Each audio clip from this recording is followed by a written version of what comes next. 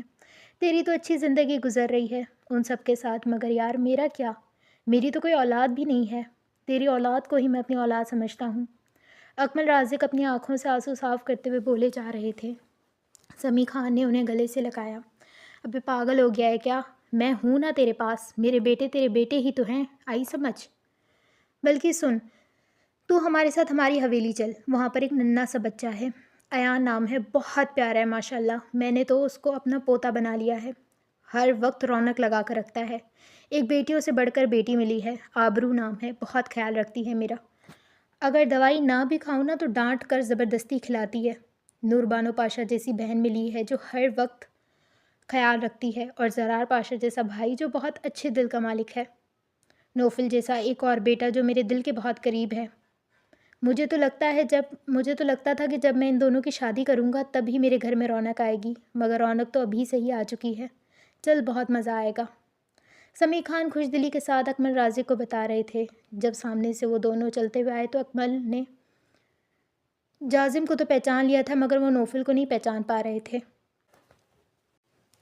سمیع خان نے ان کے کندھے پر ہاتھ رکھا اور پھر بولنا شروع ہوئے، یہ میرا تیسرا بیٹا نوفل ہے، جس کا میں تجھے بتا رہا تھا نا۔ وہ محبت کے ساتھ تعارف کروا رہے تھے اور اکمل رازق دونوں سے گلے ملے۔ نوفل کو اپنائیت محسوس ہو رہی تھی، اسے اپنوں نے اتنی عزت اور اتنی اپنائیت نہیں دی تھی جتنی غیروں نے دے دی تھی۔ اور پھر اکمل رازق نے کہہ دیا کہ کل تم لوگ چلے جانا، ابھی میرے ساتھ گھر چلو، اور سمیع خان بات مان گئے تھے اور گھر جانے کے لیے تیار ہو گئے، مگر شرط یہی تھی کہ تم بھی ہمارے ساتھ حویلی چل رہے ہو۔ اکمل رازق فوراً مان گئے تھے کیونکہ ان کو بھی اب اکیلا پن مار رہا تھا، اس لیے وہ لوگ ان کے گھر چلے گئے تھے۔ گھر پہنچے تو اکمل رازق اور سمیع خان آپس میں باتوں میں مصروف تھے، تو وہ دونوں باہر نکل گئے تھے۔ وہ ڈیفینس کا ایک مہنگا علاقہ تھا۔ یکدم نوفل کو سب چیزیں یاد آنے لگیں، وہ بھی تو کچھ گھر چھوڑ کے گھر میں رہتا تھا، اس نے ماسک پہنا ہوا تھا، جازم کو اس نے حقیقت بتا دی تھی کہ وہ یہیں پر ہی رہتا تھا۔ جب تھوڑا ہی آگے جانے لگے تو کچھ لڑکیاں جو وہاں پر ٹہل رہی تھیں ان دونوں کو دیکھتی ان دونوں میں کھو گئی تھیں۔ وہ دونوں ایک سے بڑھ کر ایک تھے، لیکن نوفل جازم کو اپنا گھر کے باہر لے کر آ گیا تھا اور کہنے لگا یہ میرا گھر ہے، ابھی تک میرے نام پر ہی ہے، لیکن اس گھر میں بہت اچھی یادیں بھی ہیں میری اور بری یادیں بھی ہیں، میں کچھ بھی یاد نہیں کرنا چاہتا۔ وہ جازم کو بتا رہا تھا۔ جازم اچھے سے محسوس کر سکتا تھا کہ وہ افسردہ ہو رہا ہے۔ یکدم 2 لڑکیاں ان کی طرف بڑھنے لگیں اور کہنے لگیں آپ اس گھر کو کیوں دیکھ رہے ہیں؟ اور ان کے سوال پر دونوں پہلے تو چونکے اور پھر الٹا سوال کرنے لگے، کیوں نہیں دیکھ سکتے؟ یہ کہنے والا جازم تھا، نہیں اصل میں یہ گھر فیمس ایکٹر نوفل پاشا کا ہے، میرا فیوریٹ سب سے بڑا کرش ہے، میں نے اس کو بس ٹی وی پہ ہی دیکھتے ہی پاگل ہو جاتی تھی۔ ایک بار تو میں نے اسے روڈ پہ دیکھا تھا اور میں سچ میں بے ہوش ہونے والی تھی، لیکن پتہ نہیں اچانک سے وہ کہاں غائب ہو گیا، نہ ہی وہ فلموں میں آتا ہے نہ ہی ٹی وی پر، نہ کسی کو پتہ ہے۔ کئی لوگ تو کہتے ہیں کہ وہ انڈسٹری چھوڑ چکا ہے، تو کئی لوگوں کا یہ کہنا ہے کہ وہ مر چکا ہے، لیکن حقیقت یہ ہے کہ کوئی بھی نہیں جانتا کہ وہ کہاں چلا گیا۔ ہم فینس کو بس اس کا انتظار ہے کہ ایک دن نوفل پاشا دنیا کے سامنے ضرور آئے گا۔ وہ اپنے ہی دھن میں اس کی تعریفیں کرے جا رہی تھی جب دوسری لڑکی بولی، تم تو پاگل ہو، اگر اسے آنا ہوتا تو وہ ابھی تک آ چکا ہوتا، وہ نہیں آیا۔ اب ان دونوں لڑکیوں کے آپس میں بحث شروع ہو گئی تھی۔ ایک کہہ رہی تھی کہ ہم سب کو انتظار ہے اور ہمیں پورا یقین ہے کہ وہ آئے گا، اور دوسری کہہ رہی تھی وہ نہیں آئے گا۔ جازم ان دونوں کی باتیں سن رہا تھا، البتہ نوفل بس اس گھر کو ہی دیکھے جا رہا تھا، گویا اسے فرق ہی نہیں پڑتا ہو کہ لوگ کیا کہہ رہے ہیں، اسے بس وہ یادیں یاد آ رہی تھیں جو اس گھر میں گزری ہوئی تھیں۔ اور پھر کافی بحث کے بعد وہ لڑکیاں وہاں سے چلی گئیں تو جازم نے نوفل کو آگے چلنے کا کہا اور وہ بھی کسی خواب سے واپس آتے ہوئے اکمل رازق کے گھر کی طرف بڑھ گیا تھا۔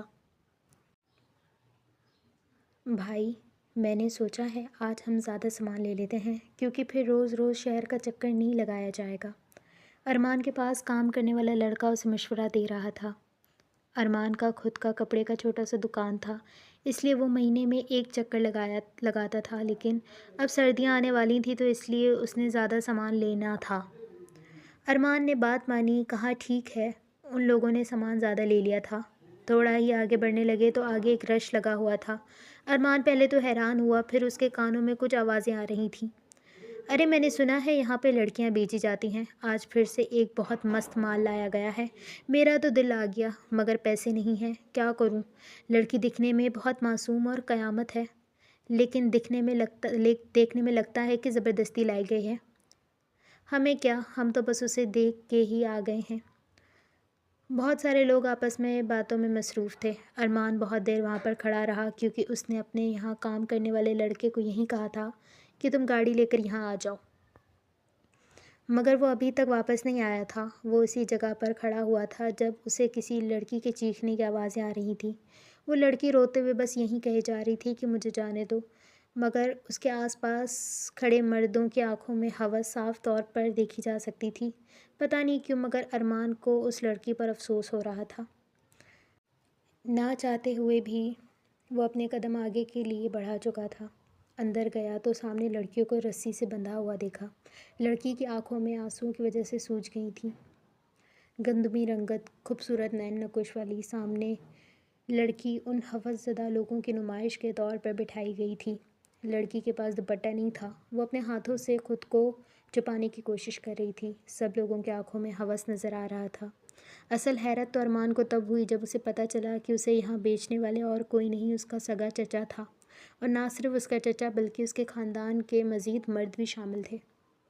اور ارمان سوچ بھی نہیں سکتا تھا کہ اپنے گھر کی عزت کو یوں بازار میں سرِ عام وہ لوگ رسوا کریں گے۔ اگلے ہی پل ارمان کا غصہ ساتواں آسمان پر چڑھ گیا۔ وہ ایک غیرت مند پٹھان تھا، وہ ہرگز یہ ہوتے ہوئے نہیں دیکھ سکتا تھا۔ اگر یہ لڑکی اپنی مرضی سے یہاں ہوتی تو وہ پھر کچھ نہیں کرتا، مگر اسے یہاں زبردستی بٹھایا گیا تھا، اور اسے یہاں پر بٹھانے والے اور کوئی نہیں بلکہ اپنے ہی تھے۔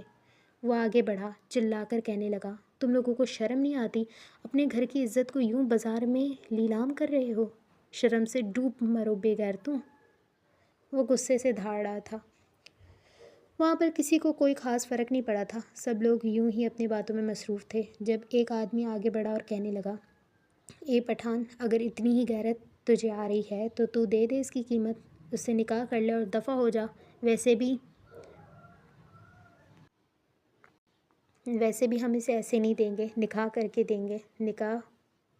لیکن اس کو دینے کا کوئی فائدہ بھی تو ہونا چاہیے، کیونکہ نکاح تو ہونا ہی ہے، اس لیے ہم اس کی بونی لگا رہے ہیں، جس نے سب سے بونی لگائی اسے دے دیں گے۔ اس کی بات سن کے ارمان کا دل چاہا کہ اس کا منہ مکوں سے لال کر دے۔ جب ارمان نے لوگوں کی باتیں سنی تو وہ لوگ 20,000 کہہ رہے تھے، تو کوئی 30,000، تو کوئی 40۔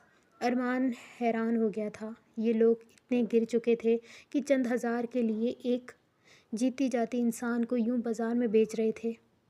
ارمان نے جب اس لڑکی کی آنکھوں میں دیکھا تو اس نے اپنی آنکھیں شرم سے جھکا لی تھیں۔ وہ لڑکی اس وقت وہاں پر بہت شرمندہ محسوس کر رہی تھی۔ ارمان سے اور برداشت نہیں ہوا، اس نے اپنی جیب سے 1,00,000 کی گڈی نکالی اور وہ سامنے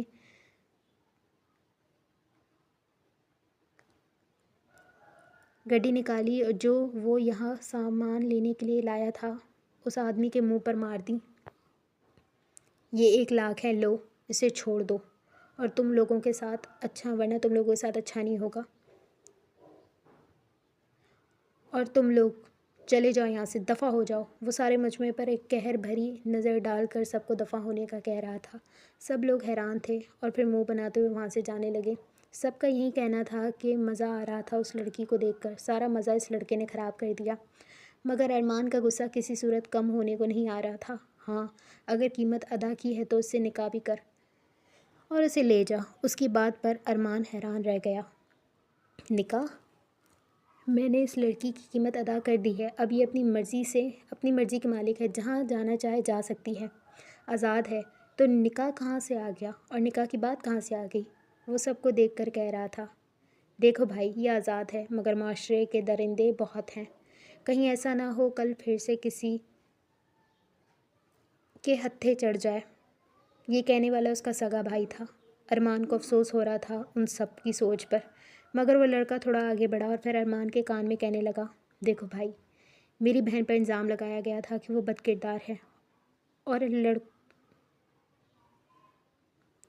اور ایسی لڑکیوں کی جگہ ہمارے خاندان میں نہیں ہے، اس لیے یہ سب لوگ بے غیرت ہو گئے ہیں اور اسے یہاں پر بازار میں بیچنے آئے ہیں، کیونکہ ان لوگوں کا یہی کہنا ہے کہ وہ اسی قابل ہے، مگر میں اپنی بہن کو جانتا ہوں وہ ایسا نہیں کر سکتی، لیکن میرے ہاتھ میں کچھ بھی نہیں ہے۔ ان لوگوں نے مجھے دھمکی دی ہے، اگر میں نے کچھ بھی کیا تو یہ لوگ مجھے جان سے مار ڈالیں گے، اور میری ماں اور بہن کے سوا میرا اور کوئی نہیں ہے، باپ کا پہلے انتقال ہو چکا ہے، اس لیے ماں کے لیے میں چپ ہوں، لیکن تم مجھے بھلے انسان لگتے ہو، خدا کے لیے اس سے نکاح کر لو اور اسے لے جاؤ، یہاں کے لوگ اسے عزت کے ساتھ جینے نہیں دیں گے۔ اپنی بہن کی کردار کی گواہی میں تمہیں دیتا ہوں، وہ بہت پاکیزہ اور عبادت گزار ہے۔ ایک پردے دار اور عبادت گزار لڑکی کو یوں بازار میں ان لوگوں نے پھینک دیا ہے، اس لیے میں بھائی ہوں، میری گزارش ہے تم اسے لے جاؤ۔ وہ لڑکا سرگوشی والے انداز میں اسے کہہ رہا تھا۔ ارمان نے جب اس کی بات سنی تو وہ کچھ نرم پڑ گیا تھا، جب اس لڑکی کی طرف دیکھا تو وہ بغیر دوپٹے کے وہاں پر اسی طریقے سے بیٹھی ہوئی تھی۔ ارمان یکدم آگے بڑھا اور کندھے سے شال اتار کر اس کے گرد لپیٹنے لگا، اور پھر چند پل بعد نکاح وہاں پر ہو چکا تھا، اور ارمان نے اس لڑکی کو اپنے نکاح میں لے لیا تھا، جس کا وہ نام بھی صحیح سے نہیں جانتا تھا۔ وہ اچھے سے جانتا تھا کہ یہ نکاح مجبوری میں کیا گیا ہے، اگر وہ لڑکی کہیں جانا چاہتی ہے تو وہ اسے نہیں روکے گا، مگر ابھی اسے ان لوگوں سے بچانا تھا۔ وہ لڑکی نم آنکھوں سے اس انسان کو دیکھ رہی تھی جس نے اس کو ان درندوں سے بچایا تھا، نہ وہ اس لڑکی کے بارے میں کچھ جانتا تھا، نہ وہ لڑکی اس کے بارے میں کچھ جانتی تھی۔ اور پھر ارمان اسے لے کر سوات کے لیے نکل چکا تھا، کیونکہ اسے گھر تو جانا ہی تھا۔ وہ اچھے سے جانتا تھا کہ اس کی بات سن کے زلیخا بیگم اور مرجان زارا سب سمجھ جائیں گی، مگر ارمان شروع سے ہی اپنی بیوی کے روپ میں زارا کو ہی دیکھتا تھا۔ ایسا نہیں تھا کہ اسے زارا سے کوئی دعاں دار محبت تھی، لیکن اس کو پتہ تھا کہ شادی اگر خاندان میں ہی کرنی ہے تو پھر زارا ہی اچھی ہے، مگر یہاں قسمت نے کچھ اور ہی فیصلہ کر دیا تھا۔ وہ اس کو گاڑی میں بٹھا کر اپنے گھر کی جانب بڑھ گیا تھا۔ گاڑی میں خاموشی پھیلی ہوئی تھی، نہ وہ لڑکی اسے بات کر رہی تھی اور نہ ارمان اس لڑکی سے بات کر رہا تھا، دونوں کے درمیان خاموشی کا راز تھا۔ جب وہ لوگ گھر کے بہت قریب پہنچے تو ارمان کہنے لگا، دیکھو، میرے گھر پہ میری دادی، میری 2 بہنیں رہتی ہیں، میں آپ کو ابھی بتا دیتا ہوں، پھر آپ کو کوئی مسئلہ نہ ہو۔ وہ اتنے نرم انداز میں کہہ رہا تھا کہ اس لڑکی نے چہرہ موڑ کر ارمان کو دیکھا تو ایک پل کے لیے ارمان ٹھہر گیا۔ وہ لڑکی بہت خوبصورت تھی، اس بات کی گواہی ارمان کے دل نے دی تھی، اور پھر وہ اللہ اللہ کرتے ہوئے سفر مکمل ہوا۔ وہ لوگ گھر پہنچے تو وہ تینوں صحن میں چارپائی پر بیٹھ کر باتیں کر رہی تھیں۔ جب ارمان اندر داخل ہوا تو اس کے ساتھ ایک لڑکی کو دیکھ کر سب اپنی جگہ سے اٹھ کھڑی ہوئیں۔ ارمان نے اس لڑکی کو اندر جانے کا کہا اور پھر مرجان کو کہا کہ تم اسے کمرے میں لے جاؤ، مجھے بات کرنی ہے۔ مرجان اس لڑکی کو لے کر کمرے میں چلی گئی۔ وہ لڑکی گھبراتے ہوئے مرجان کے ساتھ چل رہی تھی۔ پیچھے ارمان نے ساری بات زلیخا بیگم اور زارا کو بتائی تو زلیخا بیگم پہلے تو تھوڑی خفا ہوئیں، مگر پھر لڑکی کو دیکھ کر وہ سمجھ گئی تھی کہ یہ لڑکی بہت معصوم ہے۔ ارمان کی بات سے یہ صاف طور پر محسوس کیا جا سکتا تھا کہ اگر ارمان یہ نہ کرتا تو پھر اس لڑکی کے ساتھ اللہ نہ کرے بہت غلط ہو جاتا، اس لیے اسے اپنے پوتے پر فخر ہو رہا تھا اور انہوں نے دل سے اس لڑکی کو قبول کر لیا تھا۔ اور پھر کچھ وقت بعد مرجان اس لڑکی کے کمرے سے باہر نکلی تھی۔ مرجان نے اس کو اپنے کپڑے دے دیے تھے کیونکہ اس کے پاس کپڑے نہیں تھے۔ جیسے ہی مرجان اسے کمرے میں لے گئی، اس لڑکی پر اس نے سوالوں کی بوچھار کر دی تھی، اور پھر وہ لڑکی ایک ایک کرتے ہوئے سب کچھ بتاتی گئی۔ مرجان سن کر پہلے تو حیران ہوئی، پھر اسے اپنے لالا پر فخر ہونے لگا اور کہنے لگی، ہم پٹھان ہیں، ہم ایسے کسی کو مصیبت میں نہیں دیکھ سکتے جیسے ہمارا لالا ہے، دیکھو کیسے مدد کر دی تمہاری، ہمارے لالا سب سے اچھے ہیں۔ وہ محبت کے ساتھ ارمان کا ذکر کر رہی تھی۔ اس لڑکی نے صاف طور پر محسوس کیا تھا کہ سب بھائی بہنوں میں بہت محبت ہے۔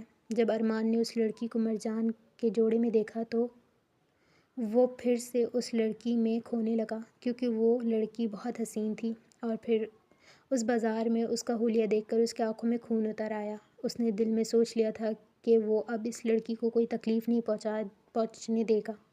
بلکہ جان سے بڑھ کر اس کا خیال رکھے گا۔ زلیخا بیگم نے بھی اس لڑکی کو اپنے پاس بٹھایا اور اس کا ماتھا چومنے لگی اور پھر محبت سے سوال کرنے لگی، تمہارا نام کیا ہے؟ تو اس لڑکی نے اپنی نرم بھری آواز میں جواب دیا، زائرہ۔ اور اس کا نام سن کے زلیخا، ارمان اور زارا تینوں ہی اپنی جگہ پہ حیران تھے۔ پہلے تو مرجان بھی حیران ہوئی تھی یہ سن کر، مگر اب تینوں کا چہرہ دیکھ رہی تھی۔ واہ لالا، ہمارے گھر میں زارا ہے اور اب زائرہ بھی آ گئی ہے۔ دیکھو، بس تھوڑا سا فرق ہے دونوں کے نام میں، دونوں ہی بلا کی خوبصورت ہیں، مرجان شرارت سے بتا رہی تھی۔ زارا بھی دل سے مسکرائی تھی، یہ تو ہے، خوبصورت تو بہت ہے۔ زارا نے بھی مرجان کی بات مانی تھی۔ زلیخا بیگم بھی اپنی بہو پر واری جا رہی تھیں، کیونکہ ان کی بہو تھی ہی اتنی معصوم اور پیاری، کوئی بھی اس پہ فدا ہو سکتا تھا۔ ارمان تھوڑی دیر وہاں پر بیٹھا اور پھر آرام کرنے کے لیے اپنے کمرے کی جانب بڑھ گیا تھا۔ پیچھے وہ چاروں آپس میں باتوں میں مصروف ہو گئی تھیں۔ آبرو کو نوفل کی یاد آ رہی تھی، وہ اس سے ڈھیر ساری باتیں کرنا چاہتی تھی۔ آج ہی تو وہ ٹھیک ہوا تھا، لیکن وہ تو کراچی میں تھا، لیکن اب آبرو سے صبر نہیں ہو پا رہا تھا۔ اس نے نوفل کو فون ملانے کا سوچا، مگر اس کے پاس تو موبائل ہی نہیں تھا، اس لیے اس نے جازم کو فون ملانے کا سوچا تو دل زور سے دھڑک رہا تھا، مگر ہمت کر کے اس نے فون ملایا تو سامنے سے آبرو کا نام اسکرین پر جگمگا رہا تھا اور جازم کو خوشگوار حیرت ہوئی تھی۔ وہ مسکراتا ہوا فون کان سے لگا چکا تھا۔ جب وہ لوگ چل رہے تھے تو راستے میں ایک لڑکی سے وہ ٹکرا گیا تھا، اس لڑکی سے معذرت کر رہا تھا۔ وہ لڑکی بھی مسکراتے ہوئے اس کی معذرت قبول کر رہی تھی، لیکن فون پر آبرو کسی لڑکی کی آواز سن کر حیران ہوئی اور پھر بغیر کچھ کہے اس نے فون کاٹ دی۔ جازم نے جب موبائل کان سے لگائی تو فون بند ہو چکی تھی۔ وہ پہلے تو حیران ہوا، پھر دوبارہ فون ملائی تو وہ نہیں اٹھا رہی تھی۔ اسے پریشانی ہوئی، مگر آبرو شاید کسی کام میں مصروف ہوگی، یہ سوچ کر وہ دوبارہ فون کرنے کا سوچ کر آگے بڑھ چکا تھا۔ پیچھے آبرو پتہ نہیں کیوں حیران ہو کر سامنے دروازے کو ہی دیکھ رہی تھی۔ اسے کیوں برا لگ رہا تھا جازم کا کسی اور سے بات کرنا؟ اسے تو ایسا آج تک کسی کے لیے محسوس نہیں ہوا تھا، نہ ہی اسے فرق پڑتا تھا، مگر جازم کے معاملے میں اسے فرق پڑ رہا تھا۔ وہ اپنے احساسات سے انجان تھی، لیکن بہت مشکلوں سے اپنے دل کو قابو کیا اور دوسرے کاموں میں دل لگانے لگی، مگر دل جب پہلی ہی بات پہ لگ چکا ہے تو کہیں اور کہاں لگتا۔ زلیخا بیگم کو زائرہ بہت زیادہ پسند آئی تھی۔ مرجان اور زارا بھی بہت خوش تھیں، انہیں ایک بھابھی کم دو زیادہ لڑکی مل گئی تھی۔ زائرہ بہت بات نہیں کیا کرتی تھی، لیکن جب بھی بولتی تھی بہت میٹھا بولتی تھی۔ زائرہ نے سب کو بتا دیا تھا کہ کیسے اس کے گھر والوں نے اس پہ ظلم کے پہاڑ توڑے تھے اور ارمان پھر سے اسے اپنی عزت بنا کر لایا تھا۔ ارمان نے زلیخا بیگم کو کہہ دیا تھا کہ اگر وہ کہیں جانا چاہتی ہے تو وہ جا سکتی ہے، وہ اپنے فیصلے میں آزاد ہے، لیکن ان کو یہ پیاری سی لڑکی بہت پسند آ گئی تھی اور زارا مرجان کی بھی بہت اچھی خاصی اس سے بن گئی تھی۔ وہ لوگ بھی نہیں چاہتے تھے کہ وہ کہیں جائے، اور پھر جب زائرہ سے پوچھا گیا تو اس نے کہہ دیا کہ میرا اس دنیا میں اب آپ لوگوں کے سوا کوئی نہیں ہے، باہر کا معاشرہ آپ لوگ مجھ سے بہتر جانتے ہیں، میں یہیں رہنا چاہتی ہوں۔ اور اس کی یہ بات سن کر ارمان کے دل کو خوشی ہوئی تھی، وہ زائرہ کو وقت دینا چاہتا تھا کہ وہ اس رشتے کو قبول کر سکے۔ دوسری طرف ان کے ہی محلے میں رہنے والی ایک لڑکی جو ارمان کو بہت پسند کرتی تھی، جب اس کی شادی کا پتہ چلا تو سیدھا ان کے گھر پہنچ گئی۔ السلام علیکم دادی جان، وہ سلام کرتے ہوئے چارپائی پر بیٹھ چکی تھی۔ مرجان و زارا اچھے سے جانتی تھی کہ وہ کیوں آئی ہے۔ جانتی تو زلیخا بیگم بھی تھیں، مگر پھر بھی وہ خوش دلی کے ساتھ اس سے مل رہی تھیں۔ وہ ہم نے سنا ہے کہ ارمان شادی کر چکا ہے، وہ گہری نظروں سے ادھر ادھر دیکھتے ہوئے بول رہی تھی، گویا کسی کو ڈھونڈ رہی ہو۔ ارے لڑکی، وہ تم سے 6 سال بڑا ہے، تم لالا کہا کرو، کتنی بار کہا ہے تمہیں؟ دادی نے اس کو جھڑکا تو وہ منہ بنا کر رہ گئی۔ الحمدللہ دادی، ہمارا 3 بھائی ہیں، ہم کو کوئی ضرورت نہیں ہے چوتھا بھائی بنانے کا۔ وہ کافی تیز زبان کی تھی، اس لیے اس نے منہ پر ہی جواب دے دیا تھا، ارے زیبا گل، تم بھابھی سے نہیں ملو گی؟ مرجان نے آگ میں تیل ڈالا تھا اور زیبا گل کا چہرہ سفید پڑنے لگا۔ اس سے ہی تو ملنے آیا ہے ہم، اور ہم پہلے ہی بتا چکا ہے، ارمان ہمارا بھائی نہیں ہے تو وہ ہمارا بھابھی کیسے ہوا؟ آئندہ یہ رشتہ داری جوڑنے کی ضرورت نہیں ہے، اگر رشتہ داری جوڑنی ہی تھی تو کسی اور رشتے سے جوڑتا، مگر اب ہم کیا بولیں؟ وہ اپنی بات کرتے ہوئے رک گئی۔ کمرے سے ارمان جب باہر آیا تو سامنے زیبا گل کو دیکھ کر اس نے منہ بنایا۔ یہ لڑکی اسے شروع سے ہی بہت ناپسند تھی، ہر وقت چپکنے کی کوشش کرتی تھی اور ارمان استغفر اللہ کہہ کر وہاں سے چلا جاتا، اور زیبا گل ارمان کو دیکھ کر اٹھ کھڑی ہوئی، اس کی طرف بڑھنے ہی لگی تھی جب ظاہرہ ارمان کے برابر میں آ کر کھڑی ہو گئی۔ زیبا گل کو تو گویا آگ ہی لگ گئی تھی ارمان کے ساتھ اس لڑکی کو دیکھ کر، اور پھر کافی مشکلوں سے خود پر قابو کرتے ہوئے انہیں دیکھنے لگی اور بولی، ہم نے تو سوچا تھا کہ کوئی زمین سے اترا ہوا پری ہوگی، یہ تو معمولی سی شکل کا ہے۔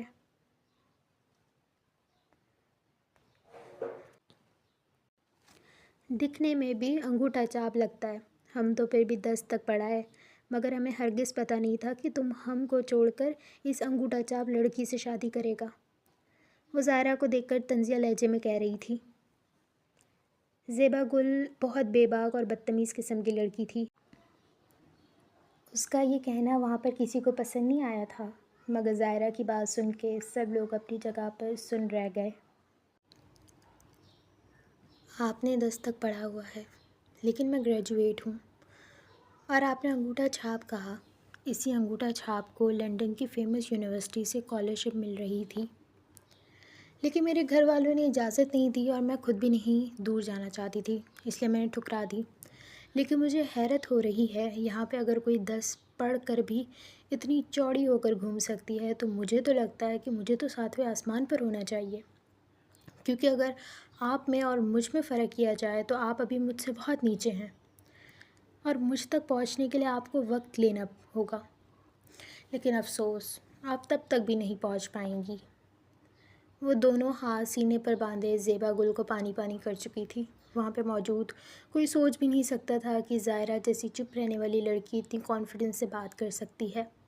زیبا گل کا چہرہ تذلیل کے مارے سرخ ہو چکا تھا، اس لیے وہ پیر پٹکتی ہوئی وہاں سے چلی گئی۔ ارمان کو حیرت ہو رہی تھی، وہ لڑکی اتنی پڑھی لکھی تھی، وہ جانتا تک نہیں تھا، اور زلیخا بیگم دوبارہ اپنے بٹوے سے چند نوٹ نکال کر اس پہ صدقہ کر رہی تھیں۔ ہائے میں صدقے جاؤں، پہلی بار اس آفت کا کسی نے منہ بند کروایا ہے۔ کہاں ہے تمہارا ہاتھ، میں چوم لیتی ہوں۔ ہائے، دعا کرتی تھی کہ ایک اچھی بہو ملے، پتہ نہیں تھا اتنی اچھی مل جائے گی۔ وہ ظاہرہ کا ماتھا چومتے ہوئے بول رہی تھیں، اگر تم واقعی میں اتنی پڑھی لکھی ہو تو تم اس گاؤں میں جو اسکول ہے وہاں پہ کیوں نہیں پڑھا لیتی؟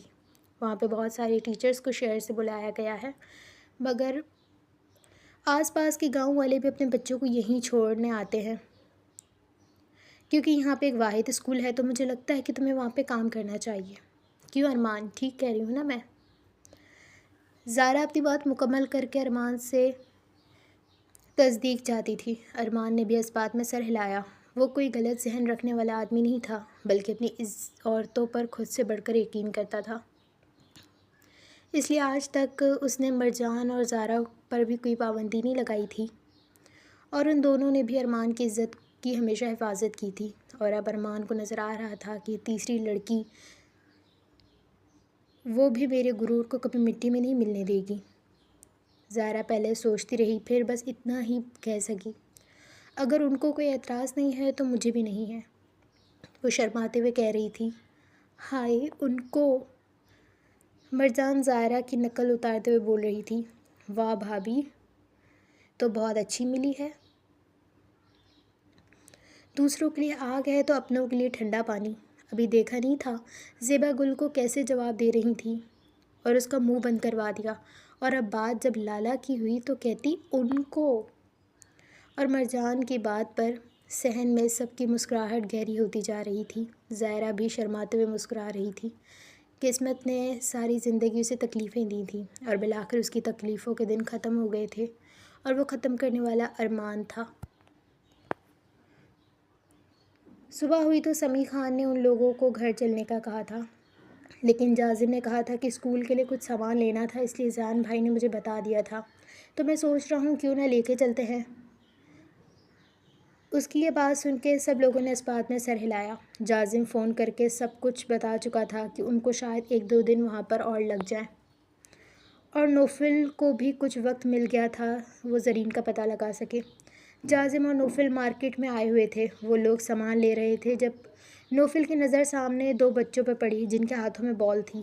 وہ دونوں کھیل رہے تھے۔ ایک دم وہ بال ایک بچے کے ہاتھ سے گر کے سڑک کے بیچوں بیچ آ گئی۔ وہ چھوٹا سا بچہ جو ابھی مشکل سے 4-5 سال کا ہی تھا، آگے بڑھ کر بال کو اٹھانے کی کوشش کر رہا تھا۔ وہ صحیح سے چل بھی نہیں پا رہا تھا۔ ابھی نوفل کی نظر اسی پہ ہی تھی جب سامنے سے ایک گاڑی کو اس بچے کی طرف آتے ہوئے نظر آئی۔ نوفل نے نہ آؤ دیکھی نہ تاؤ، جلدی سے اس بچے کی طرف بھاگا اور اسے گود میں اٹھا کر بچا لیا۔ گاڑی اس بچے کے بالکل قریب پہنچ چکی تھی، اس لیے کود کر اس بچے کو گود میں چھپا لیا۔ کودنے کی وجہ سے وہ سڑک کے دوسری طرف جا کر گر گیا تھا۔ جازم جلدی سے باہر آیا تو سامنے کا منظر دیکھ کر وہ بھی اسی طرف بھاگا تھا۔ وہ بچہ نوفل کے سینے سے لگ کر آنکھیں بند کر چکا تھا، اور دوسری بچی جو رونا شروع ہو گئی تھی۔ جازم جلدی سے آگے بڑھا، اس بچے کو چپ کروانے لگا۔ نوفل کو بہت غصہ آ رہا تھا اس کے ماں باپ پر۔ اپنے اتنے چھوٹے بچوں کو کون سڑک پہ چھوڑتا ہے؟ وہ لوگ تو صحیح سے چل بھی نہیں سکتے تھے۔ اتنے بے خبر اور لاپرواہ والدین کا سوچ کر اسے غصہ آ رہا تھا۔ ابھی وہ چیخنے ہی لگا تھا کہ کون ہے اس کے ساتھ، جب سامنے سے ایک لڑکی ان کی طرف آئی تھی اور جلدی سے اس بچے کو نوفل کی گود سے لے کر چومنے لگی۔ میرا بچہ، سوری، مجھے خیال رکھنا چاہیے تھا، میں خیال نہیں رکھ پائی۔ وہ روتے ہوئے اپنے بچے کو چوم رہی تھی جب تھوڑی دیر بعد ان بچوں کا باپ بھی وہاں پر آ چکا تھا۔ نوفل پہلے اس کی ماں کو دیکھ کر حیران تھا اور اب اس کے باپ کو دیکھ کر اس کی آنکھیں نم ہو چکی تھیں۔ ان بچوں کے ماں باپ اور کوئی نہیں بلکہ مراد اور مہر تھے۔ مراد نے جب نوفل کو دیکھا تو اپنی جگہ پہ پتھر کا ہو گیا۔ مہر کی نظر بھی جب نوفل پہ گئی تو وہ بھی حیرانی سے نوفل کو دیکھنے لگی۔ کیا یہ وہ نوفل تھا؟ غرور، اکڑو، ایٹیٹیوڈ، خود کے آگے کسی کو کچھ نہ سمجھنے والا ایک مغرور شخص، یہ وہ تو نہیں تھا، بلکہ یہ تو صدیوں سے بیمار چہرے پر برسوں کی تھکاوٹ لیے، بال جو کندھے تک آ رہے تھے، داڑھی جو بڑی ہوئی تھی، ایک الگ ہی انسان تھا۔ اگر وہ لوگ غور سے اسے نہ دیکھتے تو وہ کبھی اسے پہچان نہ پاتے۔ نوفل ایک دم آگے بڑھا اور مراد کو اپنے گلے سے لگا لیا۔ مراد کو وہ 4-5 سال پہلے والا نوفل شدت سے یاد آ رہا تھا۔ وہاں پر لوگوں نے جب غور سے اسے دیکھا تو کچھ لوگ اسے پہچان گئے تھے، اور پھر دیکھتے ہی دیکھتے وہاں پر رش بڑھنا شروع ہو گئی۔ سب لوگ اس سے ملنے کے لیے بے تاب تھے، اور مراد سے مل کر اسے ایسا لگ رہا تھا جیسے زرین کو ڈھونڈنے کے سفر میں اس نے آدھی کامیابی حاصل کر لی ہو۔ جازم سب کو ہٹانے کی کوشش کر رہا تھا، لوگوں کا ہجوم بڑھتا جا رہا تھا، بلکہ اب تو میڈیا بھی آنا شروع ہو گئی تھی۔ فیمس ایکٹر 4 سال بعد سب کی نظروں کے سامنے آیا تھا۔ اس کے جو فینس تھے وہ لوگ تو خوشی سے پاگل ہو گئے تھے، مگر اسے کسی کا ہوش ہی نہیں تھا، اسے تو بس مراد سے بات کرنی تھی۔ مراد نے جب ہجوم کو بڑھتے ہوئے دیکھا تو نوفل کا ہاتھ زور سے پکڑ لیا اور اسے اس ہجوم سے باہر لے جانے لگا۔ آج 4 سال بعد نوفل کو وہ پرانا مراد لگ رہا تھا۔ جب بھی ایسا کچھ ہوتا تھا تو وہ اسے بچا کر باہر لے جاتا تھا، اور وہ آج بھی یہی کر رہا تھا۔ مہر اپنے بچوں کو سنبھالتے ہوئے گاڑی کے اندر بیٹھ چکی تھی۔ مراد نے جب جازم کو دیکھا تو وہ سمجھ گیا تھا کہ یہ بھی نوفل کے ساتھ ہے، اس لیے اس نے بھی اسے گاڑی میں بیٹھنے کا کہہ دیا۔ جازم چپ چاپ گاڑی میں بیٹھ چکا تھا، اور اب مراد گاڑی اپنے گھر کی جانب روانہ کر چکا تھا۔ نوفل کی آنکھیں نم تھیں، اس کے کندھے جھکے ہوئے تھے، وہ بہت مایوس نظر آ رہا تھا۔ مراد کھل کے اظہار نہیں کر رہا تھا، مگر اسے یہ نوفل بہت برا لگ رہا تھا۔ اسے تو وہیں غرور، اکڑو ایٹیٹیوڈ سے بھرا نوفل ہی اچھا لگتا تھا، مگر وقت نے کیا کر دیا تھا۔ تھوڑی ہی مسافت کے بعد وہ لوگ مراد کے گھر پہنچ چکے تھے۔ مراد کا ایک چھوٹا سا کرائے کا گھر تھا جہاں پر وہ اپنی فیملی کے ساتھ رہتا تھا۔ وہ لوگ جب دروازہ کھول کے اندر آئے تو عالیہ بیگم نماز پڑھ کے ان کا انتظار کر رہی تھیں۔ جب سامنے نوفل کو دیکھا تو پتہ نہیں کیوں مگر 4 سال پہلے کی یادیں تازہ ہونے لگیں۔ وہ اپنی بیٹی کو کبھی بھی نہیں بھولی تھیں۔ انہیں یقین تھا کہ ان کی بیٹی ان کو واپس مل جائے گی۔ 4 سال گزر جانے کے بعد بھی وہ 3 لوگ اس لڑکی کا انتظار میں موجود تھے، اور اب تو 4 ہو چکے تھے۔ مراد نے کچھ بھی نہیں کہا، صوفے پہ جا کے بیٹھ گیا۔ وہ دونوں بھی صوفے پہ بیٹھ چکے تھے۔ مہر اندر گئی اور پانی لے کر ان دونوں کو دینے لگی۔ ان سب کے درمیان خاموشی تھی۔ مہر اور عالیہ بیگم کمرے میں چلی گئی تھیں کیونکہ وہ چاہتی تھیں کہ ان لوگوں کو ساتھ کچھ وقت دیا جائے۔ جازم بھی جانے ہی لگا تھا مگر مراد نے اسے روک دیا۔ 10 منٹ کی خاموشی کے بعد مراد کا سوال آیا، تم ہاسپٹل سے کب گھر گئے؟ اس کے سوال پر نوفل ہلکا سا مسکرایا، مگر اس مسکراہٹ کے پیچھے کا دکھ وہاں پر سب لوگ سمجھ سکتے تھے۔ اور پھر شروع سے لے کر آخر تک نوفل نے سب کچھ بتا دیا۔ مراد کی آنکھیں نم ہونے کو ہو گئی تھیں۔ اسے آج بھی یاد تھا کہ نوفل اسے منع کر چکا تھا، وہ یہاں پہ نہ آئے اس سے ملنے، لیکن جب اسے پتہ چلا کہ اسے پاگل خانے میں داخل کر دیا گیا ہے تو روز اسے دیکھنے جاتا تھا۔ لیکن مراد کو لگتا تھا کہ نوفل نہیں جانتا، اور آج اس پہ ایک راز کھلا تھا۔ جب نوفل نے کہا، تم میرے سونے کے بعد ہی کیوں آتے تھے؟ میرے سامنے آتے، مجھے گلے لگاتے، مجھے سنبھال لیتے۔ ارسلان کے بعد تم ہی تو تھے میرا واحد سہارا۔ اس کے الفاظ میں ایک مان تھا جو شاید ٹوٹا تھا۔ اور مراد جو 4 سال پہلے یہ سوچ کر بیٹھا تھا کہ نوفل نے غلط کیا تھا، آج اسے احساس ہو رہا تھا کہ اگر وہ ایسا کہتا کہ تم چلے جاؤ تو کیوں چلا گیا؟ وہ تو اس کا دوست تھا نا، اس کا بھائی تھا، ہر مشکل وقت میں اس نے اس کا ساتھ دینے والا تھا۔ جب مراد کی ماں کی ڈیتھ ہوئی تھی تو اس نے اسے کبھی بھی اکیلا نہیں چھوڑا تھا۔ نوفل ایک پل کے لیے بھی اسے تنہا نہیں چھوڑتا تھا، اور پھر اس نے ایسا کیوں کر دیا؟ اس کو سمجھنا چاہیے تھا کہ نوفل نے جان سے بڑھ کر عزیز بھائی کو کھویا تھا، اپنی بھابھی کو کھویا تھا۔ وہ ذہنی طور پر معذور ہو رہا تھا، اور مراد نے اس کو چھوڑ دیا۔ وہ ایسا کیسے کر سکتا تھا؟ اس نے سوچا تھا کہ اگر کبھی بھی وہ اس کے سامنے آیا تو نوفل مراد سے آنکھیں نہیں ملا پائے گا، مگر حقیقت جاننے کے بعد مراد اس سے آنکھیں نہیں ملا پا رہا تھا، اور ایک دم آگے بڑھ کر مراد کے گلے لگ چکا تھا۔ مراد بھی 4 سال کی ساری باتیں بھول کر اسے معافی مانگ رہا تھا۔ اس نے بھی کھلے دل کے ساتھ اسے معاف کر دیا۔ جازم ان کو دیکھ کر مسکرایا تھا۔ پھر مہر نے کھانا لگایا تھا تو وہ لوگ وہیں پر ہی کھانا کھانے لگے۔ اس نے مراد اور ان بچوں کو دیکھا تھا، وہ دونوں بالکل مراد کی کاپی تھے۔ وہ دونوں جڑواں تھے، بڑی بیٹی آرزو اور چھوٹا بیٹا عرش، دونوں ہی بہت پیارے تھے۔ سمیع خان اور اکمل رازق باہر تفریح کرنے کو نکلے ہوئے تھے جب سمیع خان کا فون بجنے لگا۔ جازم نے انہیں بتایا کہ وہ لوگ نوفل کے کسی دوست کے یہاں کھانا کھا رہے ہیں۔ کھانے کا سن کر اکمل رازق نے سمیع خان کے کان میں بولا، پوچھو ذرا کھانے میں کیا ہے؟ سمیع خان نے بھی کھانے کا پوچھ چکے تھے۔ جازم پہلے تو تھوڑا شرمندہ ہوا، پھر میسج پر ان کو بتانے لگا۔ چند پل بعد سمیع خان کا میسج آیا تھا، ایڈریس دو، ہم لوگ آ رہے ہیں، اور نہ چاہتے ہوئے بھی وہ ایڈریس دے چکا تھا۔ اور پھر چند پل بعد گھر پہ بیل بجی۔ مہر نے جب کھولا تو سامنے 2 بوڑھے لوگوں کو دیکھ کر وہ حیران ہوئی، مگر پھر وہ سمجھ گئی تھی کہ وہی لوگ ہیں جن کا جازم بتا رہا تھا۔ وہ دونوں مسکراتے ہوئے اندر آ چکے تھے۔ اکمل رازق کھانے کو دیکھ کر اس کھانے پر ٹوٹ پڑے تھے۔ ان کو کھانے کا بہت شوق تھا، یہ بات سمیع خان اچھے سے جانتے تھے۔ ہائے کتنا اچھا کھانا بنا ہے، دل تو کر رہا ہے اس کے ہاتھ چوم لوں، وہ کھانے میں مصروف کہہ رہا تھا۔ جب ان کی بات پہ عالیہ بیگم کھانسنا شروع ہو گئیں۔ سمیع خان پانی کا گلاس ان کی طرف بڑھاتے ہوئے کہہ رہے تھے، ارے بہن آپ ٹھیک تو ہیں نا؟ عالیہ بیگم نے اس بات میں سر ہلایا۔ اچھا ویسے جس نے کھانا بنایا ہے اس کو بلا دے، میں اس کے ہاتھ چومنا چاہتا ہوں۔ اکمل رازق سمجھ رہے تھے کہ کھانا کسی مرد نے بنایا ہوگا، کیونکہ ان کے گھر میں بھی کھانا باورچی بنایا کرتا تھا اور وہ مرد تھا، اس لیے وہ کہتے جا رہے تھے۔ جب مراد کی بات پہ سمیع خان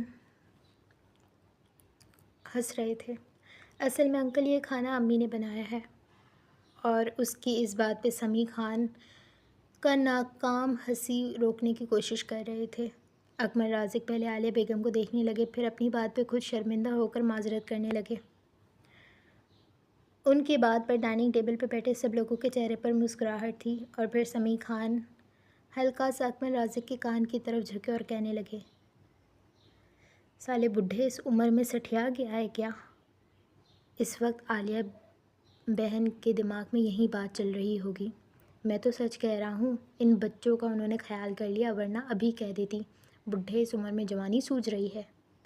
وہ مسکراتے ہوئے اکمل رازق کو چڑھا رہا تھا۔ بڈھا ہوگا تو، آئی سمجھ، خبردار مجھے بڈھا کہا، ابھی تو میں 40 سال کا ہوں۔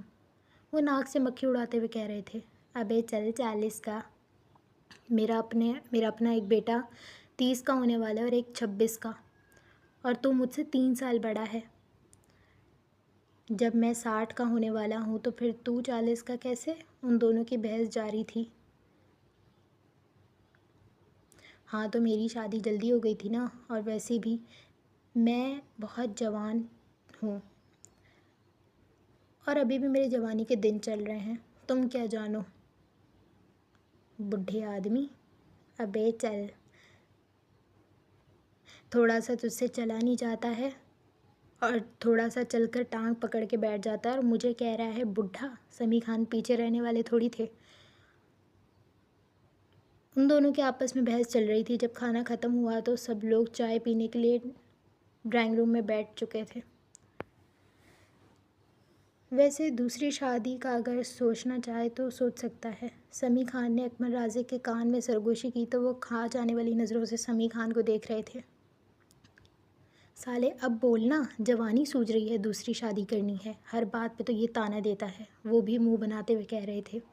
وہ دونوں اپنے ہی دنیا میں مگن تھے۔ نوفل کی نظر ٹیبل پر ایک لفافے پہ پڑی تھی۔ اس میں کچھ وارننگ کی طرح لکھا ہوا تھا، اس لیے وہ نہ چاہتے ہوئے بھی کھول کر دیکھنے لگا۔ جب اس نے لفافہ کھولا تو اندر کچھ کاغذ تھے جس پہ یہ لکھا ہوا تھا، مراد نے 3 مہینے سے اس گھر کا کرایہ ادا نہیں کیا، اگر اگلے مہینے بھی وہ نہیں دے گا تو اسے یہ گھر چھوڑنا پڑے گا۔ مراد کی نظر جب نوفل پہ گئی تو اس کے ہاتھوں میں وہ لفافے پر گئی تھی۔ وہ سمجھ گیا تھا کہ وہ سب کچھ پڑھ چکا ہے، اور پھر اس ڈائننگ روم میں ایک سنجیدہ اور سخت آواز گونج رہی تھی۔ سمیع خان، اکمل رازق بھی اب سنجیدہ ہو کر ان کو سن رہے تھے۔ تم کیا جاب کرتے ہو؟ اور جب تم میرے پاس کام کیا کرتے تھے تب بھی تو بہت سارے لوگ تمہیں اپنے پاس کام کرنے کے لیے بلایا کرتے تھے اور اچھی خاصی رقم ادا کرنے کو تیار تھے، یہاں تک کہ وہ دگنی رقم دینے کو تیار تھے، مگر تم نے سب کو انکار کر دیا۔ اور تم نے میرے پاس سے جب سے کام چھوڑا ہے اس کے بعد تو تمہیں کہیں بھی آرام سے نوکری مل جاتی، کیونکہ انڈسٹری میں تمہیں بہت قابل مانا جاتا ہے۔ تو پھر یہ کیا ہے؟ کیا تم اس گھر کا کرایہ بھی نہیں ادا کر پا رہے ہو؟ وہ سچ میں جاننا چاہتا تھا کہ آخر مراد کرتا کیا ہے۔ مراد نے اپنی جھکی ہوئی نظریں اوپر کی طرف کیں اور اسے دیکھنے لگا۔ میں جب انڈسٹری میں آیا تھا تو میں نے پہلے دن ہی بولا تھا، میں اگر کام کروں گا تو صرف تمہارے ساتھ، نہ تم سے پہلے میں نے کسی کے ساتھ انڈسٹری میں کام کیا تھا، نہ ہی میں کروں گا۔ میں اپنی زبان کا پکا ہوں۔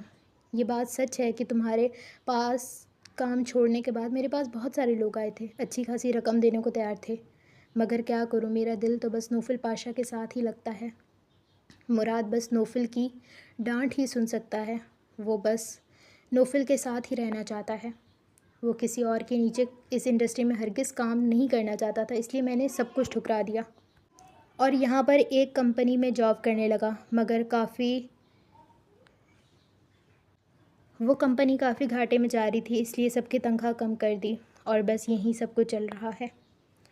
وہ اپنی بات مکمل کر کے اپنے آنکھوں میں آئی ہوئی نمی کو شرٹ کی آستین سے صاف کر رہا تھا۔ نوفل اچھے سے جانتا تھا کہ مراد اس کا وفادار ہے، وہ مر تو جائے گا مگر کبھی بھی اسے دھوکہ نہیں دے گا اور نہ کسی اور کے پاس کام کرے گا، اور آج اس نے یہ ثابت کر دیا تھا۔ بہت سارے لوگوں نے اسے کہا تھا کہ مراد ایک دن بدل جائے گا، اگر اسے زیادہ اچھی آفر ملی تو وہ چلا جائے گا، لیکن اس نے کہا تھا کہ اگر دنیا میں سب لوگ مجھے چھوڑ کے چلے بھی جائیں، کوئی آخری انسان میرے ساتھ کھڑا ہوگا تو وہ مراد ہوگا، اور وہ مراد ہی تھا جو اس کے ساتھ وفادار اس حد تک پہنچ گیا تھا کہ گھر کے حالات کتنے بھی خراب سہی مگر کسی اور کے پاس کام کرنے کو نہیں گیا تھا، اور یہ بات نوفل کو اور مراد کی طرف کھینچ رہی تھی۔ اکمل رازق جو اتنی دیر سے چپ تھے، سمیع خان کے کان میں سرگوشی کرنے لگے۔ ابے الو کے پٹھے، اتنے سارے لوگوں کو اپنی اس ٹائٹینک جیسی حویلی میں تو نے رکھا ہوا ہے، اب ساری حویلی تو قبر میں لے کے جائے گا تو نہیں؟ اور اگر مجھ جیسے نکمے کو بھی اس حویلی میں رکھنے کو تیار ہے تو ذرا ان کا سوچ، اگر یہ انڈسٹری میں مینیجر کا کام کرتا ہے تو سوچ یہ حساب کتاب میں کتنا اچھا ہوگا۔ اور ویسے بھی تو کہہ رہا تھا نا پچھلی بار جس کے ہاتھ تو نے سب کچھ دیا تھا وہ کمینہ بھاگ گیا اور تو نے اسے پکڑ بھی لیا ہے۔ جب تجھے اتنا وفادار انسان مل رہا ہے تو ٹھرکی بڈھے منہ بند کر کے کیوں بیٹھا ہوا ہے؟ منہ کا شٹر کھول اور کر دے ایک جذباتی فیصلہ۔ اکمل رازق نے سمیع خان کو ساری بات سمجھائی تو سمیع خان کو بھی اکمل رازق کی بات میں دم نظر آیا، اور پھر سمیع خان نے مراد کو کہا کہ تم ہمارے ساتھ سوات چلو، وہاں پر ہمارا کاروبار ہے، اسکول کالج ہم لوگوں نے وہاں پر کھولا ہے، مگر وہاں کے اخراجات کا حساب کتاب، کن چیزوں کی ضرورت ہے کن چیزوں کی ضرورت نہیں ہے، یہ سب حساب کتاب کرنے کے لیے میں نے ایک آدمی کو رکھا تھا۔ مگر اس بڈھے کی عمر کو دیکھ کر اس کو لگا کہ یہ تو ویسے بھی دماغ سے فارغ ہوگا، اس لیے اس کو چونا لگا کر بھاگ گیا تھا۔ وہ تو ٹھرکی بڈھے نے اسے پکڑ لیا۔ اکمل رازق نے سمیع خان کی بات مکمل بھی نہیں ہونے دی اور اپنی بات کر کے مراد کو مختصر بتا دیا۔ تو بھائی بات یہ ہے کہ یہ بڈھا چاہتا ہے تم اس کے پاس کام کرو، دیکھو یہ ویسے دماغ سے فارغ ہے، اس کو تم اگر بولو گے نا صبح ہے تو یہ مان لے گا، اس لیے اسے چونا لگانا مشکل بات نہیں ہے، اس لیے یہ بہت اچھا موقع ہے، بہت جلدی امیر ہو سکتے ہو۔ اس بڈھے کو ایک ہاتھ سے میں لوٹوں گا، دوسرے ہاتھ سے تم لوٹنا، ساتھ لوٹ کر دوسرے ملک میں پارٹی کریں گے۔ وہ سمیع خان کے ہاتھ پر ہاتھ مارتے ہوئے ہنس کر بول رہے تھے۔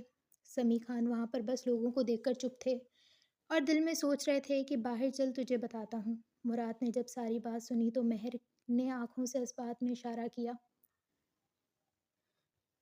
اور جازم نے بھی یہی کہہ دیا تھا کہ وہ اسکول میں اپنے بچوں کو بھی ایڈمیشن کروا سکتا ہے، کیونکہ وہ بچے کافی سمجھدار اور ہونہار لگ رہے تھے۔ مراد، عالیہ بیگم، مہر، سب لوگوں نے اس بات میں سر ہلایا اور بات مان چکے تھے، اور پھر ان سب کو صبح ہی یہ گھر چھوڑ کر حویلی جانے کا ارادہ تھا۔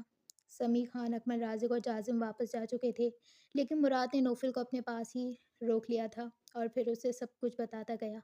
مراد جانتا تھا کہ وہ تو کچھ تو چھپا رہا تھا، مگر وہ غلط نہیں ہو سکتا۔ دروازے پر کھڑی عالیہ بیگم بھی سب کچھ سن چکی تھیں۔ نوفل نے ان سے معافی مانگی تھی، مگر عالیہ بیگم نے یہ کہہ دیا کہ جو بھی ہوتا ہے وہ قسمت میں لکھا ہوا ہوتا ہے، اس کی قسمت میں آزمائش تھی، لیکن آج بھی میں اس کی منتظر ہوں، مجھے پورا یقین ہے کہ میری بیٹی واپس آئے گی۔ نوفل بھی دل میں یہی کہہ رہا تھا، آپ سے زیادہ مجھے انتظار ہے آپ کی بیٹی کا، اس کو آنا ہوگا، وہ آپ واپس آئے گی۔ اب مراد، جازم، زیان خان، نوفل پاشا، چاروں لوگ اپنے طریقے سے پوری کوشش کر رہے تھے کہ وہ زرین کو ڈھونڈ لیں، مگر کیا زرین ان کو مل جائے گی؟ مگر اس کے ملنے کے بعد نوفل کو یہ لگتا ہے کہ زندگی آسان ہے، مگر اصلی آزمائش تو اس کے ملنے کے بعد شروع ہوگی۔ اس بات سے نوفل پاشا بے خبر تھا۔ صبح کی کرن جیسے ہی مراد کے گھر پہ پڑی تھی، وہ سب لوگ اٹھ چکے تھے۔ اپنا سامان پیک کر کے جازم نے اس مکان مالک کو ساری رقم ادا کر دی تھی۔ مراد کافی شکر گزار لگ رہا تھا، مگر سمیع خان نے یہ کہہ دیا کہ تم ہمارے یہاں کام کرو گے تو یہ ہمارا فرض ہے، اس لیے شکریہ ادا کرنے کی ضرورت نہیں ہے۔ گاڑی حویلی کی طرف روانہ ہو چکی تھی۔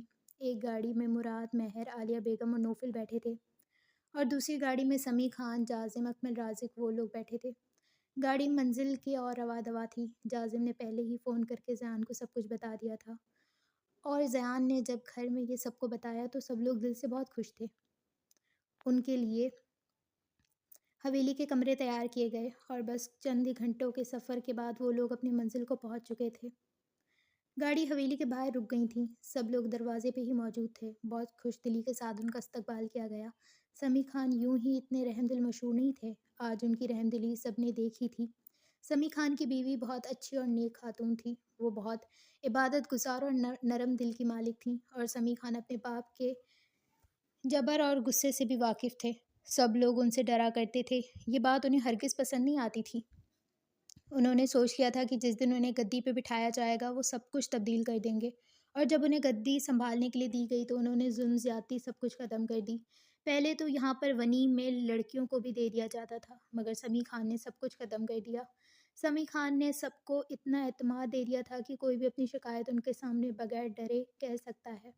سمیع خان کے والد نے بہت مزاحمت کی تھی، مگر سمیع خان اپنی بات کے پکے تھے اور پھر صرف یہاں پر ہی نہیں بلکہ ہر جگہ وہ رحم دل مشہور ہو گئے۔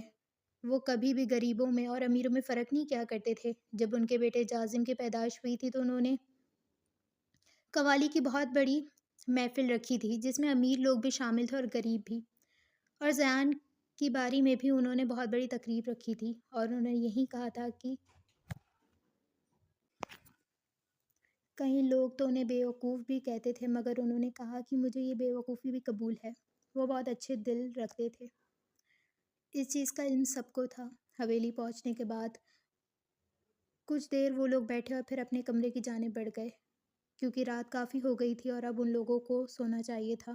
سمیع خان نے ان 2 اور بچوں کی آمد پر اور خوش ہو گئے تھے۔ اصل رونق تو سمیع خان کی حویلی میں اب لگی ہوئی تھی، اور پھر دیکھتے ہی دیکھتے سب لوگ اپنے کمرے میں سو چکے تھے، اور پھر کچھ ہی گھنٹوں بعد سورج آب و تاب سے ان کی حویلی پر براجمان ہوا تھا۔ صبح سب لوگ اٹھ چکے تھے، ہر طرف بس خوشیاں ہی خوشیاں تھیں۔ زیان مراد کو ہاسپٹل اور اسکول دکھانے کے لیے لے گیا تھا۔ مہر، نوفل، آبرو، جازم سب لوگ بھی ساتھ تھے۔ سب سے پہلے وہ لوگ ہاسپٹل گئے تھے جہاں پر آبرو کام کرنے والی تھی۔ جازم نے اسے سب کچھ بتا دیا تھا۔ اب ان لوگوں کو اسکول جانا تھا تو وہ لوگ اسکول کے لیے روانہ ہو چکے تھے۔ جب وہ لوگ اسکول پہنچے تو وہاں پر ارمان پہلے سے ہی موجود تھا۔ زیان ارمان کو اچھی طریقے سے جانتا تھا، اس لیے اسے پہلے ہی پہچان لیا تھا اور اسے ملنے لگا۔ البتہ ارمان کے ساتھ اس لڑکی کو دیکھ کر وہ تھوڑا حیران ہو گیا تھا۔ اسے لگا تھا یہ لڑکی زارا ہوگی، مگر وہ زارا نہیں لگ رہی تھی، اور ارمان غیر شادی شدہ تھا، اس لیے اسے تھوڑی پریشانی ہو رہی تھی۔ جب وہ تعارف کروانے لگا، یہ زارا ہے میری بیوی، ارمان کے یوں کہنے پر زیان کو تھوڑی تسلی ہوئی تھی، کیونکہ ارمان اور زارا دونوں آپس میں کزن تھے اور اسے یہ ڈر تھا کہ کہیں وہ زارا سے نہ شادی کر لے۔ لیکن اب زارا کو دیکھ کر وہ بہت خوش ہو رہا تھا، اور پھر اس نے سارا واقعہ بتا دیا۔ زیان کو اور باقی سب لوگوں کو بہت خوشی ہوئی تھی کہ ایسے لوگ بھی دنیا میں موجود ہیں جو دوسروں کے لیے خود کو بھی قربان کر سکتے ہیں۔ ارمان کا بھی یہی کہنا تھا کہ اسے ایک ہیرا ملا ہے، شاید اللہ نے اسے اس ہیرے سے نوازنا تھا، اسی لیے ہی اسے کل شہر جانا پڑا اور پھر یہ سب کچھ ہو گیا تھا۔ ارمان نے جب بتایا کہ زائرہ پڑھی لکھی ہے اور یہاں پر پڑھانا چاہتی ہے تو زیان کو اس بات پر خوشگوار حیرت ہوئی تھی، اور پھر اس نے کہہ دیا تھا ٹھیک ہے، وہ بھی یہاں پر پڑھا سکتی ہے۔ ارمان مطلب نہیں سمجھ پایا، وہ بھی سے کیا مطلب ہے؟ جب زیان نے کہا کہ زارا بھی یہاں پر پڑھا سکتی ہے، لیکن زیان پہلے بھی ارمان کو کہہ چکا تھا کہ وہ زارا کو بھی بولے کہ یہاں پہ پڑھائے۔ ارمان نے زارا سے بات کی تھی مگر اس نے منع کر دیا تھا کہ وہ نہیں پڑھائے گی، اس لیے اس نے زیان سے صاف طور پر معذرت کر لی۔ زیان کو برا تو لگا تھا مگر وہ چہرے پر مسکراہٹ سجائے کوئی بات نہیں کہہ کر آگے بڑھ گیا تھا۔ آج وہ طلحہ کو صاف جواب دینا چاہتی تھی۔ اس نے سنا تھا کہ طلحہ کے گھر والے اب شہر میں شفٹ ہو رہے ہیں کیونکہ اس کو اچھی نوکری لگ گئی ہے۔ پہلے ہی اس کو جواب دے دینا چاہتی تھی اور اس کا جواب ہاں تھا۔ آج اس نے صاف طور پہ سوچ لیا تھا کہ وہ اس کو ہاں میں جواب دے دے گی، اس لیے وہ صبح کا بے تابی سے انتظار کر رہی تھی۔ جب صبح ہوئی تو وہ اس کو جواب دینے کے لیے اپنے گھر سے نکل گئی تھی۔ چلتی جا رہی تھی جب اس کا گزر جھیل سے ہوا تھا۔ وہاں پر طلحہ موجود تھا۔ اس کو دیکھ کر وہ مسکرائی تھی۔ اس کو لگ رہا تھا کہ شاید وہ اسی کا ہی انتظار کر رہا ہے۔ جب وہ آگے کی طرف بڑھنے لگی تو اس کے ساتھ ایک لڑکی کو دیکھ کر وہ وہیں رک گئی۔ وہ لڑکی اس کے ساتھ باتیں کر رہی تھی۔ لڑکی کا ہاتھ طلحہ کے ہاتھ میں تھا اور دکھنے میں خاصی بے تکلفی لگ رہی تھی۔ اس کا دل بھاری ہونے لگا۔ جب طلحہ کے الفاظ اس کے کانوں میں پڑے تو وہ پتھر کی ہو گئی۔ وہ لڑکی کہہ رہی تھی، اگر تم مجھ سے محبت کرتے تھے تو اس مرجان کے پیچھے کیوں بھٹکتے رہتے تھے؟ جب بھی میں تمہیں مرجان کے ساتھ دیکھتی تھی نا تو مجھے آگ لگ جاتی تھی۔ مجھے لگتا تھا کہ تم اس کے پیار میں پاگل ہو چکے ہو۔ مجھے یہی ڈر لگا رہتا تھا کہ کہیں وہ تمہاری زندگی میں وہ مقام نہ حاصل کر لے جو میرا ہے، مگر کل تم نے مجھ سے نکاح کر کے یہ ثابت کر دیا کہ تم میرے ہو۔ میں نہیں بتا سکتی کہ میں تم سے کتنی محبت کرتی ہوں، اور اب اس مرجان کو جب پتہ چلے گا نا تو وہ غصے سے پاگل ہو جائے گی۔ وہ لڑکی مسکراتے ہوئے کہہ رہی تھی۔ جب طلحہ بولنا شروع ہوا، ارے میری جان، میں تو تم ہی سے ہی محبت کرتا ہوں، اور تمہارے کہنے پر ہی تو میں نے یہ سب کچھ کیا تھا، کیونکہ تم نے کہا تھا، ورنہ میرا کوئی ارادہ نہیں تھا۔ میں تو اسے تمہاری وجہ سے برداشت کر رہا تھا۔ اب جب ہم دونوں ایک ہو چکے ہیں تو کیا ضرورت ہے اس کی بات کرنے کی؟ وہ بیزاری سے اس کا ذکر کر رہا تھا۔ مرجان نے جب اس لڑکی کی طرف غور کیا تو وہ لڑکی اور کوئی نہیں بلکہ زیبا گل تھی، اور مرجان ایک پل کے لیے حیران رہ گئی۔ وہ دونوں آپس میں باتوں میں مصروف تھے اور مرجان اضافی لگ رہی تھی۔ جب زیبا گل کی نظر مرجان پہ پڑی تو وہ طلحہ کو گھر کا کہہ کر اب وہاں سے جا چکی تھی۔ جاتے ہوئے وہ مرجان کے سامنے آ گئی۔ مرجان اپنے آنسو صاف کر رہی تھی۔ زیبا گل اس کو دیکھ کر مسکرائی اور پھر بولنا شروع ہوئی۔ تم ہم پہ ہنستا تھا نا، اب دیکھو ہم نے تم کو رلا دیا۔ یہ تو پہلے سے ہی ہمارے عشق میں پاگل تھا، اور جب تم نے اور تمہارا وہ کیا نام ہے اس کا، ہاں زائرہ، اس لڑکی نے ہمیں اوقات دکھایا تھا نا، تو ہم نے سوچ لیا تھا کہ ہم تم کو خون کے آنسو رلائے گا، اور دیکھو آج ہم نے یہ کر دکھایا۔ ہم نے اس کو تمہارے پیچھے لگایا تھا تاکہ پھر ایک دن ہم اسے اپنا بنا کر تمہیں تکلیف دے سکے، لیکن ہم نے سوچ لیا تھا کہ اگر ارمان نے ہم کو اپنا لیا تو ہم ایسا کچھ بھی نہیں کرے گا، مگر جو ہوا، ہمارا غصہ اس بات پہ 7ویں آسمان تک پہنچ چکا تھا، اور ہم نے کل ہی اس کو کہہ کے اس سے شادی کر لیا۔ اب ہم اور وہ شہر چلا جائے گا اور تم یہاں پہ روتی رہنا۔ وہ ایک طنزیہ مسکراہٹ مرجان کی طرف بڑھاتے ہوئے اب آگے کی طرف جا رہی تھی۔ مرجان اسے جاتا دیکھتی رہی، پھر اپنے آنسو صاف کرتے ہوئے آگے کی طرف بڑھ گئی۔ آگے کا سفر آسان نہیں تھا، مگر وہ اچھے سے جانتی